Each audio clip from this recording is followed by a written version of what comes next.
ask then, so maybe it's been long enough that you guys don't have an exact date anymore, but has it, roughly speaking, when did like the initial conception happen? Was that like 5 years ago, 2 years ago? Oh man, that's a good question. More than 10 years ago for sure. It was more than Okay. 10. It's more than 10. I'm trying to think. When how old were And then kids? maybe like half that time ago, we got Robin, and then we lost Robin for a bit because he became a parent. Yeah. What And better then experience to understand it, right? Well, and then we didn't yeah, want to give up on Robin because his art is beautiful. So, yeah, there was a point where he hadn't done a ton of stuff yet, and we're like, well, comic books are very guilty of having two issues by somebody and then one issue by somebody else and then two issues by somebody else. It's like really big comics have done that. And I think we both were just really like, man, it would be nice to have that flow of Robin through the whole thing.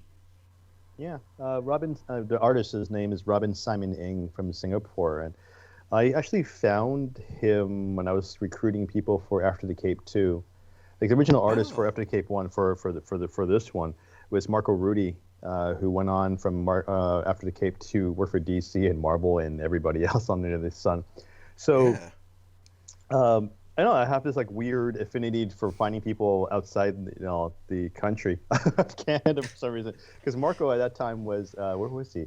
He was studying in Brazil. He's from Mozambique, so he didn't tell me that until it's like, oh, by the way, I'm from Mozambique. I'm like, I really don't care. Your art's awesome. You Yeah. okay? Are you okay to draw? I don't know like why you're telling me this. And he's like, oh no, I just wanted you to know. I'm like, that's great.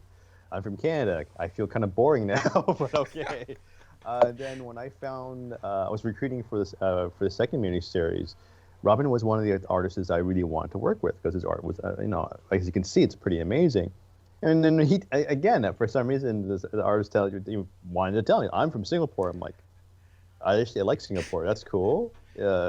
Are you in Singapore? Or are you like I'm from Singapore? I'm from and in Singapore. I'm like, cool. Um, I still want you to do this book, if that's all right. But also After the Cape too. And then he couldn't do it because he had his first kid at that time. So even though I got him through all the hoops of fire to get him on the Oh. book, I had to drop him, find somebody else. So it's like, oh, guy, you're killing me. So we kept in touch. I actually got to meet him once when I was a trip to Hong Kong, and he so happened to be in Hong Kong, and I was like, let's meet, because I'm from Canada. There's no way I'm gonna be like this is like, this is perfect timing, right? So I met him and his wife, had a nice conversation, and told him, honestly to his face, I really want to work with you, whatever project it may be. As long as you have time, we'll get it done. So we started by sending him pages for Damn Cursed Children, and it wasn't called Damn Cursed Children back then. I forgot what the working title was, but I sent it to him without telling him what it was. So he thought it was going to be a superhero book. Oh Obviously it God. wasn't. Yeah, so obviously it wasn't. And he was like, this isn't a superhero book. I'm like, no, it's horror. I'm like, it's pretty. Yeah, it is. Are you okay with that? Because I don't know how it is in Singapore, but horror here is like a whole different thing on its own. It's different levels of horror too, and streams and what have you. So it's pretty intricate. So I'm not sure how it is over there. He's like, he thought about it, and didn't get back to me for a week. So I thought he basically said no. But then he came back and he did some sketches of the characters, and I was like, "Oh, we didn't give you the character descriptions yet because I just want to make sure you like the story." But you start drawing something. Okay, I guess you're in. It's like, yeah, I'm in. So he started Awesome. drawing. I think the first half of the issue. No, first issue. He did the first issue pencils. He did the first 5 to 10 pages of inks, and then he Ooh. disappeared from the planet. It was- like as most mentioned, we couldn't find him. I kept on emailing him. I was WhatsApping him. I'm like, I mean, we joked like, is he dead? I'm like, shit, he could be, man, because that's kind of spooky. Like he like stopped drawing, and it turned out he had a second kid. So Oh wow. he's like, I'm sorry, I had a second child. I'm like, out of the open blue with the same woman, right? It's like, yeah, okay. I don't know because you're gone, and it's like I don't know what happened with you. So he apologized, and he's like, and then he gave us a schedule of how he was going to draw it, Oh cool. which never worked. Oh, all right. But at that time, I was already pitching to publishers, as Josh was mentioning, and the funny thing was, every publisher editor that I talked to loved the idea, loved the art, loved where it was going, but couldn't publish it. because each publisher has their own parameters of what they like to have in their wheelhouse, which is totally understandable. Like you wouldn't see this in the Marvel wouldn't do it. Like you wouldn't see this in Marvel and DC. In the scheme of things, you wouldn't see it because of what they do. So if you look at other publishers, which I won't name because out of professional courtesy, I won't name them. They had politely said no. They didn't say like no, it sucks. It was like this is wicked, awesome. Tell me when it's out because we can't do this. So I knew that we had something there. We just needed to find the right publisher. So years later, and as I was continuously apologizing to Josh and Robin for not finding a publisher, because I promised them that I would find one, I met Travis at SourcePoint Press at a party. I know it sounds like one of those stereotypical stories, but this is what happened. And I didn't go out looking for him. I was actually there to see friends before I went to other parties and have dinner. It was after a convention. And right before I bit into my burger, somebody asked me, "You want to go meet Travis?" I'm like, "Who?" It's just the first name. It was nothing else. I was like, "Travis for SourcePoint Press." Okay, that's context. I was in the whole day of the con, the long day, the Thursday. Please, okay, fine. I don't need to eat. Let's go meet Travis.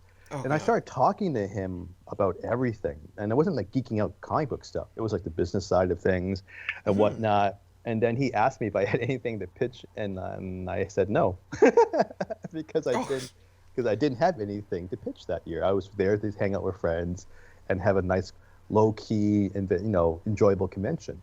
But I joked with him. I have like a couple of things that people said no to. It's like, let me know what are they? And I'm like, so I started explaining what Damn Cursed Children was. And it wasn't an elevator pitch. I told them why people didn't want to publish it. So all the you see because of the violent nature and involving children and all that stuff and the gore and whatnot. And then he stopped, he paused, and his response was, "Fuck it, we'll do it." Great. So I was like, that's awesome. Wait, is this like drunk con or this is like really happening? So I had a secondary meeting because I wanted to make sure before I called Josh and Robin at the con floor, and I talked to Travis again. Like, are you sure you want to publish this? Because people were afraid because of X, Y, and Z, which I mentioned. He's like, yeah, we're totally cool. Because I don't want to be hanging. I don't want to be the one where you push us in front and go, it's their fault, but we published it. Because if you don't do that, because if you do that, I'm going to be very upset. If you're going to publish this, you got to back it up. And he's like, oh yeah, we do like crazy shit. Don't worry about it. We got this. And I was like, all right, I'm in. So that's what happened. That's how we found SourcePoint Press. Because I decided not to have my dinner and talk to Travis. And I always laugh when I talk about this story because it's like when he said that, I was like, the first quick moment was like, yes. But the Canadian in me is like, wait a minute. Hang on. Is this real? Because I'm very Canadian. we got to find, make sure that this is like the legitimately a real deal here. So when I told the guys, and especially Robin, that's when we had the schedule set up. And Robin was like, this is real? I'm like, yeah, so you better draw this shit. So the schedule became real, and Robin turned in pages like you wouldn't believe. He was on fire. It was amazing. Oh, awesome. Josh was like freaking out. It's like, we have issue 2. Oh my God, next month. Issue 3's done. It's like, we can do this at 3. We always joke like, if he stops, we can make this into a 3-issue arc. But just in case. Just in case. So every time he finished pages, we're like, we can make this into a double-sized issue. We're always planning in case he had magically had a third child or something because it happened before. So if you read all 5 issues, you will see some of these story breaks that we have in there in case he stopped drawing. That's it's one of the funny things we did where I'm like, we could stop here and it'll be totally fine if we have a second series from this point on. It's totally fine. But as I joked about, I'm like, no, seriously, we could actually do that in case he stops drawing. Yeah. So on our script, we have like little notes to each other. It's like, in case Robin stops, this is a good point to stop the story for the first arc. But even before this came around, when everything was in limbo, but we had a little bit of work done, Howard got us into this really neat Toronto anthology called Hogtown Horror. And not only did you do that, but it was nominated for a Schuster Award. So Howard and I get to say that we were in a Schuster Award nominated book now. But it was essentially the first 5 or 6 pages of what is now the miniseries, and we changed some word balloons around a bit, so it kind of was a quick, short, like beginning, middle, and end of a woman at a daycare. Monsters happen. She gets stuck in a bathroom. They get in the end. So it was like a really short little horror story, just simple, no real big character development, but just a fun little kind of calling card action scene. So it's kind of an example how you can pull out stuff from a story and make a shorter story out of it if need be. And at that point, that was a few years ago. So everything kind of got better after that, and got our publisher after that, and Robin drew a bunch more after that. But even those little moments along the way, it was like, hey, we got 5 pages into an anthology. This is awesome. So even that was cool. So yeah, I thought I forgot about that almost. Oh my! I would have dug it up, but that was the funniest thing because, as Josh mentioned, we got some of the pages published, not the whole story, but when we got that, I started laughing. I'm like, see, we got published. Yes, it was a self-publishing effort through that person who created Hogtown Horrors. But there we are. But then when we got the Joe Shuster nomination, I was like, holy shit, we're nominated for the Joe Shuster. What the hell?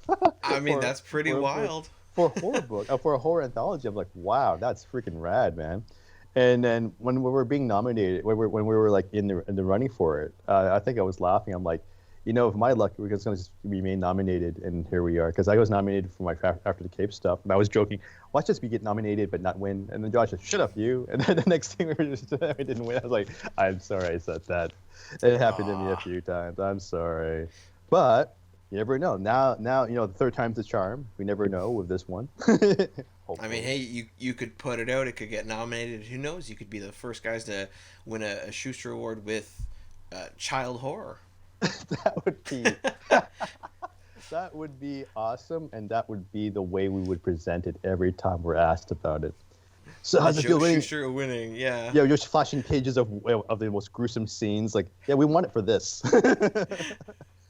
Hey, horror's gotten in there the last couple of years. Like Shape of Water and Get Out. Horror stuff's winning big awards now. So that is true. We can do that for Canadian comics. We got to push that agenda, man. That's what we got to do. Yeah. Absolutely. So actually, I did want to briefly touch, because I always like to ask. I do try and focus on the local. I'm located in Toronto, so anytime I can get someone from Toronto or Ontario or Canada, in general, I do like to ask. So you've kind of talked about it basically in Canada-wise. So Howard, you're Canadian. Yep. Josh, from my understanding, you're Canadian as well, correct? Yeah, I'm living in Ottawa. I'm born in Quebec, but just as a baby, I've lived in Ottawa my whole life. And and it's always interesting in the modern comics, because I'm here, Howard's there, our artist is in Singapore, our publisher is in Detroit, so everybody, it's not the bullpen as it was once upon a time. Yeah, exactly. I'm in Richmond Hill, so outside of Toronto, but close enough to say ha ha no. But no, so yeah, it's weird that when we say we're Canadians, especially to other podcasters who are from the States and stuff, you're Canadian. I'm like, yeah, because you sound like you're from the States. I'm like, dear God, why? But but it's always interesting when people find out, and then I keep explaining, like, do you know that most of the talent pool for Marvel and DC books are in Canada? Like, if you go to Toronto alone, there's a whole population of them that work on the books that you guys love and read that are Canadian. But they don't always like, hey, so-and-so artist from Canada. There's no credits like that. So it has changed, in the world many, many years ago, where anyone can be from any part of the world to write or draw or ink or color comic books. So it is what it is. But local talent, to me, in Canada is really unsung, because a lot of people don't know how much talent there is in Canada in general, like coast to coast. There's a lot of talent here that I keep telling people about, and they're like, so, wait, he's Canadian or she's Canadian? I'm like, yeah. No one told me that. Yeah, I don't know why people are not saying this a lot more. So, yes. Thank you for asking us that question, because I like saying that, because I want more Canadians to know, and also, support your local Canadian comic book creators. We need that support for us to keep going, to be honest, because we don't have the marketing arm of the U.S. or the European comic book creators, to be honest. That is absolutely true. Like one thing, a bit of a tangent, but one thing that always got me was, in order to be considered like a New York Times bestseller, a book I think has to sell something like 1 million copies. In Canada, the equivalent is you have to be able to sell, I think it's 5 or 10,000 copies, and that's it, to be like a Canadian bestseller. So I definitely agree. Like we do not have that level of attention. Clearly, the talent is there, especially within the world of comics. Um, but yeah, I think that's why I like to draw the attention to it, just to be able to say, hey, these cool people that I'm interviewing or that are doing this book, Canadian, and for that exact reason. And at the same time, like the last interview I did, the gentleman who I spoke with, he also had basically an international crew where, like you guys have Robin from Singapore, um, he had people from all over the world basically helping him out. So I always like to draw attention to that too.